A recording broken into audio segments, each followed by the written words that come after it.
Welcome to Big Little Stories. I'm Ivy Sharmetz.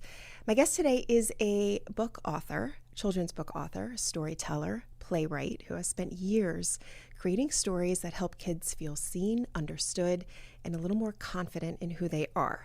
Carmen Rubin has built her work around the idea that stories can shape how we see ourselves and each other. Her motto, and I love this so much, literacy and justice for all. Carmen, thank you so much for being here. I'm so glad to have this conversation with you. Thanks so much for having me, Ivy. I'm going to start with this, and I think you've heard me say this to you before, but I've seen I've seen you speak. I've seen the way you capture a room. I've been I was in the room when there was, that usual chatter that happens when there's a speaking program go on, and then you get up and you start speaking and the room gets completely silent. You could hear a pin drop. People were hanging on your every word. So I was so moved when I heard you speak that I had to know everything about you, and then I was not surprised to learn that you were a teacher, and there was something about the idea of reading to children and literally having them come closer and gather around to listen. Talk to me about that. Um, I think it's just something that it's not anything that I ever planned to do, right? Yeah. It's that I learned how to use my voice very early, and I learned how to use my voice early. I always hate to tell people that I once was a singer, right? Because I really love writing books for children so Mm. much, and then they typically want to lean over to the singing part. I learned very early to capture the attention with my voice singing, right? And I felt like early on, again, when if I were telling the story in the song, then the people come in. And so the more that I was that, the more I saw the people coming closer. And so when I did my short stint of teaching, I noticed that how I deflected and how I used my tone to get to come in instead of asking them to come closer. I used my voice Mm. to bring them in, so I would make the story seem like they had to be in it, Yeah. right? Yeah. And so it was just a practice, but it started with storytelling in a song and gaining attention that way. But I didn't practice it a lot, but I understood the power of it. Yeah. And so I began to use it, and it just kind of became a thing that I don't even do intentionally now. It's just I speak, and if I use my voice a certain way or a certain pitch or whatever, then the people will come to me. So it's interesting that you say that, because I've heard or I read that when you are writing, you approach it as if you are a conductor, and you kind of throw the words out and try to find the rhythm. It's such a beautiful way to write, but you throw the words out, try to find the rhythm, and then you're the conductor, and you're making these words into a song. That's such a unique, I think, and beautiful way.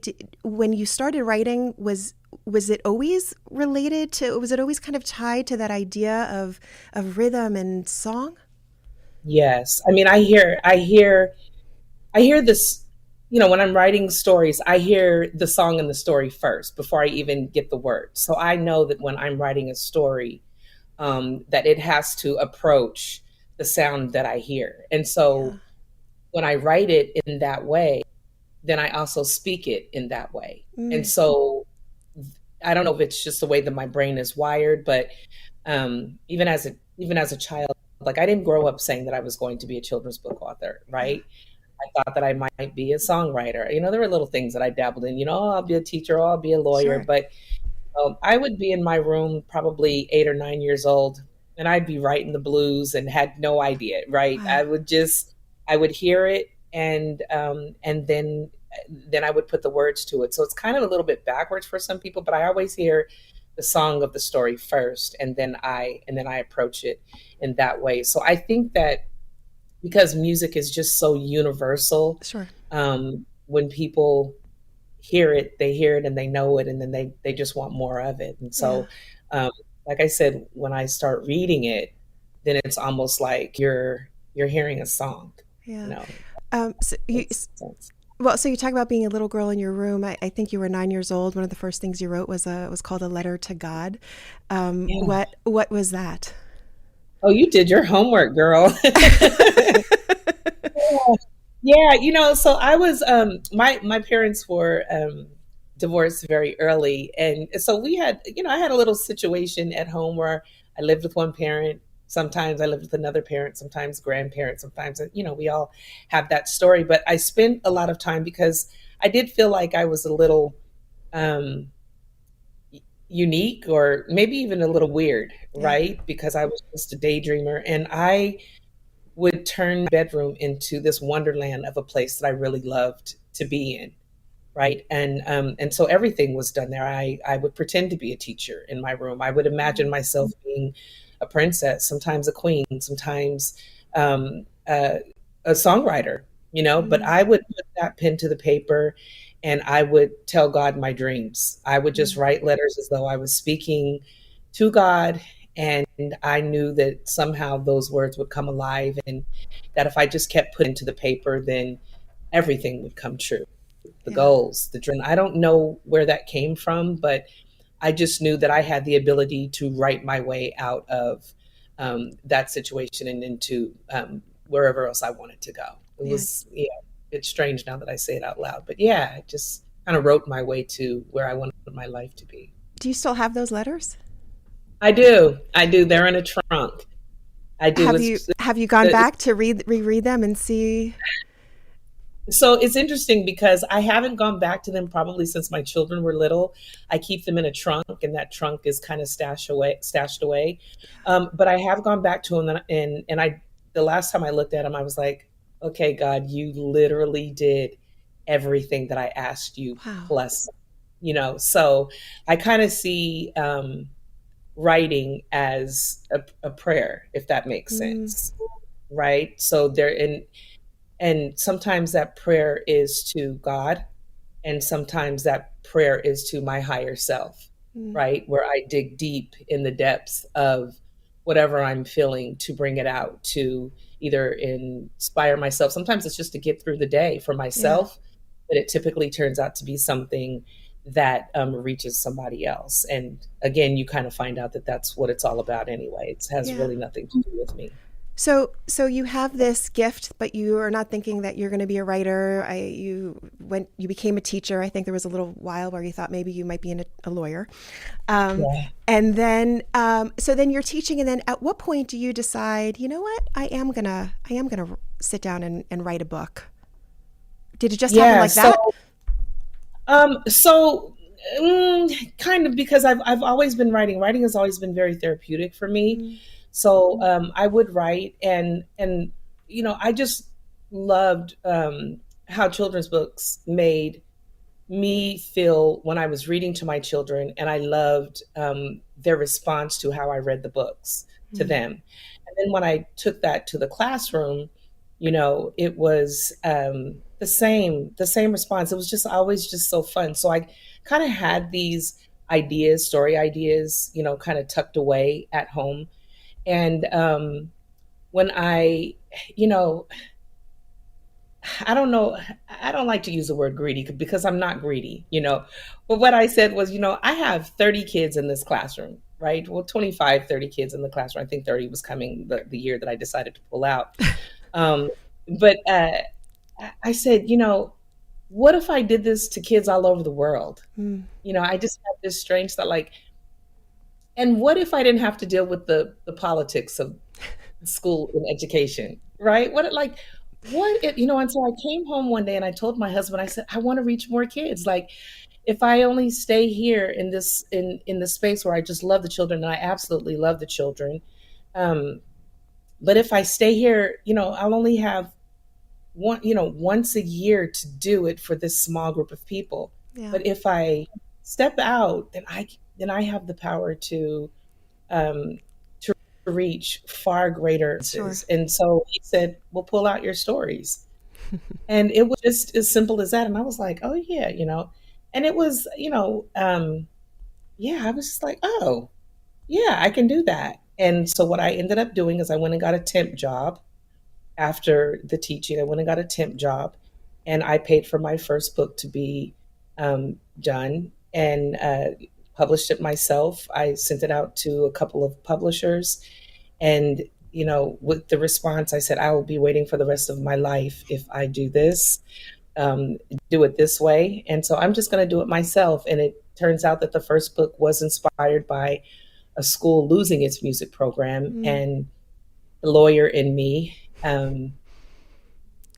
she just went crazy on it. I'm going to advocate for music. I'm going to advocate for literacy and yeah. reading, and Yeah, yeah. because I that's it became more of the mission. It was just a mission. And so when I realized that these stories would take me to more children, I just went going. Yeah. Was it uh, explain to me what it's like when you enjoy writing, you say it's been therapeutic, it's been something for you, it's been something for your kids, and now you're taking something that writing is can be a very vulnerable experience, right? A very vulnerable process. You package it up or whatever you do with it, and you send it off to other people and say, "I hope you like this, and please publish this." And then and you talk about this too, that there was rejection, and there were people that did not want to. What does that feel like? What does that feel like? Well, you can take. I've never been one to take no very easily, Sure. right? What it feels like. I'm trying to go back to the time, because as soon as I got the no, no's have always been like, uh, it's the motivation. It fuels me. So you tell me what I can't do, and I'm just going to do it. Yeah. I'm kind of like that. So yeah, there's the initial disappointment of it, but I said, I'm not going to wait around for, you know, this to happen 100 times, 10 times, 20 times. I'm just going to do it myself. And what I had to do is I had to convince the adults to that this story was important. And Yeah. so I feel like if you get it in front of the adults first, um, then they might be like a little iffy about it. But when you take it to the children and you start turning it into a song. So the book was about jazz. And so I'm saying to you, most certainly, Mm, and then the kids want to kind of play with the scatting. And then I have a scat contest. And then the kids start saying, oh, mommy, buy this book. right. Right. And then you start talking about it, and then you start making jazz something fun, and then the kids become the people that do it for me, right? But I had to approach it where, okay, parents, y'all need to let me in this space. I'll do it for free. And there were many years where it was, uh, you know, it was slow, and Yeah. it was empty, and it was, but when you have a mission inside of your belly, it's like you got to keep finding the ways. And my goal is like, if I can always get the children and the adults to see themselves in the story, then Mm, they'll do the work for me. And yeah. so they kind of grab my hand and pull me to other spaces. And Hmm. and that's kind of the whole point of storytelling, right? Is to give people an opportunity to see themselves so that they can relate to it, and they can grow and be inspired and feel value and all of those things. We're going to take a very short break, and when we come back, we're going to have a lot more with Carmen. We'll be right back.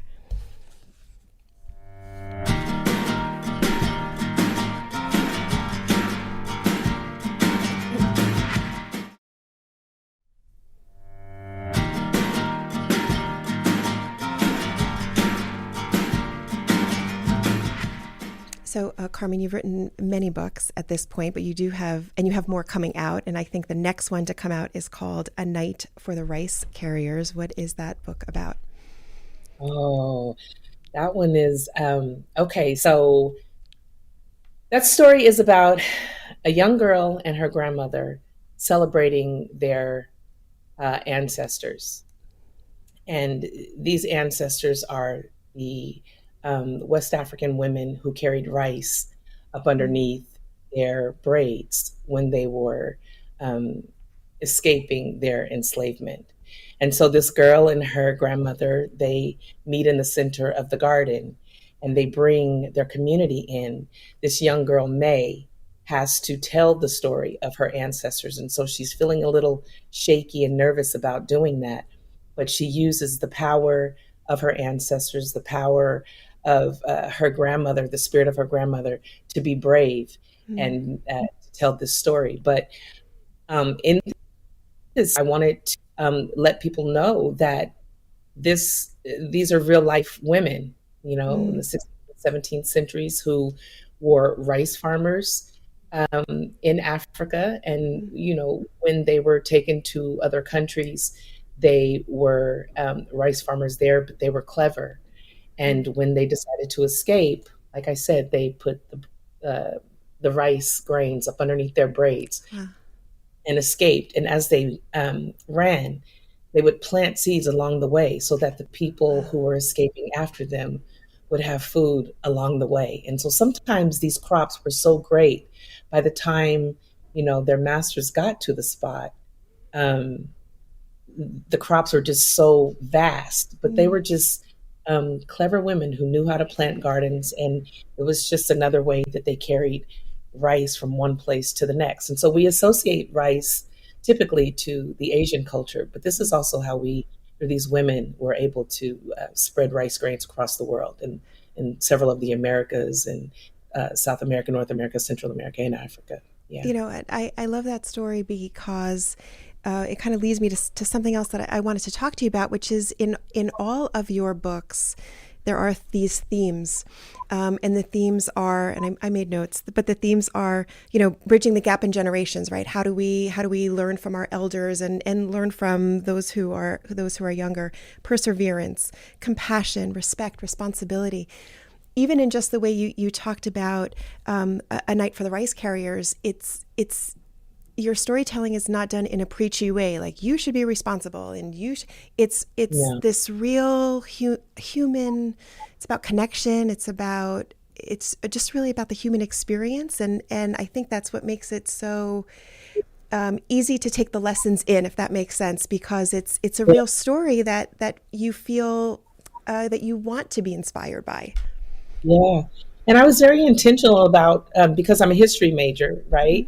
Um, and love history so much. I was very intentional about this particular story, of bringing the past to the present, Mm. right? So when I was approaching it, again, melodically, it started first, but when I was approaching it, I wanted people to not necessarily deal with, Black pain, right? I wanted us to center everything in joy. And so I'm asking myself, what would Yaya and Panza, Mm. the rice carrier, what would they want us to tell about them now? What would they want to see? How would they want to, how would they like to see this girl and her grandmother approaching them? Yeah. And say, yes, this story happened, and there's many stories like it, but let's find a way to celebrate how far we've gotten, right? They'd be saying, you know, oh, so children can go to school. Oh, Mm. so you know what I mean? It'd be different for them. And so let's celebrate that. And so even with the illustrator, there's one of the pages, my favorite. There's the silhouette of Yaya and Panza running, but then underneath that, it's the girl and her grandmother celebrating Mm. them with their community, and the community is filled Wow. with people of all color, Yeah. right? And so, yeah, I'm very intentional about, um, again, like you said, the human experience. But there's not one book that I've written that doesn't have a grandparent somewhere I in it, love that. I because love we that. got to hold on to them. The children are our archivists, right? Yeah. They archive. If you give the stories to the kids, then they will carry it further. That's music. That's everything. Yeah. I also want to ask you your I believe it was your first book, Ashti Meets Birdman Owl. We said you're a playwright. That actually became a stage play. What is Mhm. it like when characters that you created in your mind now you're watching them really take on a life of their own on stage? What does that feel like? Oh my gosh, that was the best feeling for me, because Ashley Meets Birdman Owl was my first book. And so when I look back at, how I've progressed as a writer, and of course Yeah. I'm not even close to being finished with that. But when I look back, all the years of when I started, um, I said, "Oh, I could have done this better, and I could have done that better." And I said, "How can I make right with what I'm feeling about this book?" And I said, "Well, you know, maybe turn it into a stage play." I had that in just in a quick thought. But then music came to me, and I heard dun dun dun dun dun dun Mm. dun dun dun dun, right? And that's the beginning of the song "Ease on Down the Road." And I heard that sound, and then I started thinking about the scarecrows in The Wiz, right? I started thinking, and I was like, wait, I can turn my birds into comedians. I can do, it just kind of started playing out like that. And I wrote that entire stage play in, I don't even know if it was 2 weeks when I finished it, but seeing the children reciting my words, my mouth was just dropped. I said, I cannot believe I turned didn't like about the book Yeah. into something where children in a totally different state in Minnesota, are now reciting these words, and people have created a music It's soundtrack amazing. of these words. Yeah, We could talk for another 6 hours just yeah, about yeah. stuff. We do have to wrap it up, but I can't let you leave without asking you very quickly about the Peppermint Candy Club because I love that so much. Please tell me, what is the Peppermint Candy Club? The Peppermint Candy Club is a club where all you have to do in order to be a member is to show somebody some love. My grandfather created that club when he was a minister in the church, created it for some children who had situations at home. He would pass them out a peppermint, told them to hold on to it, don't eat it, hold on to it. And every time they see it, to remember that there's somebody on this earth that loves them. And so every school that I go to, every child that I meet, I remind them that they have a responsibility to show love to someone else, to be a member of this club. And so it's very easy, and it's just a constant reminder. Sometimes I wish I could get a different piece of candy, but no, we'll hold on to Granddaddy's peppermints to Um, remind them. Carmen, the website, if people want to learn more about you, is? Yeah, www.carmenrubin.com. And I'm just going to say, we didn't get to talk about it, but you and your husband have started One Blue Village, which is an amazing group that helps people, kind of young people, envision what the future and expose them to things they may not have exposure to. And also, if you are someone who dabbles in writing or thinks about writing or just wants to be a better storyteller, you have to check out the website and learn about Carmen's think tanks, and what butt in seat and just get it done means, because I think we can all learn from that. Carmen, we end each of these conversations with something we call 3 big little questions, and we do them rapid fire. Are you ready? Yeah, Okay. yeah. All right. How do you get yourself out of a bad mood? Sing. I had a feeling in my head. I was like, I think she's going to say that. What? All right. Speaking of singing, what is your go-to karaoke song? I go to karaoke song, "Oh Wonderful World." I love it. So, Aw. I love my jazz, but I love Wonderful World. Yeah. And I know you are now a Jersey girl. You were not always, but you are now a Jersey girl. We're very proud to call you one of our own. What is one of your favorite places in New Jersey? I go to Long Branch, especially in the summer, almost every day. I love the beach, and so I'm always there. Carmen Rubin, thank you so much for being here. I've loved chatting with you, and I hope to talk to you again soon. Thank you. Thank you, Carmen. And that will do it for today's Big Little Stories. I'm Ivy Sharmas. Be sure to check us out at Big Little Story Show on Instagram. I'll talk to you next time.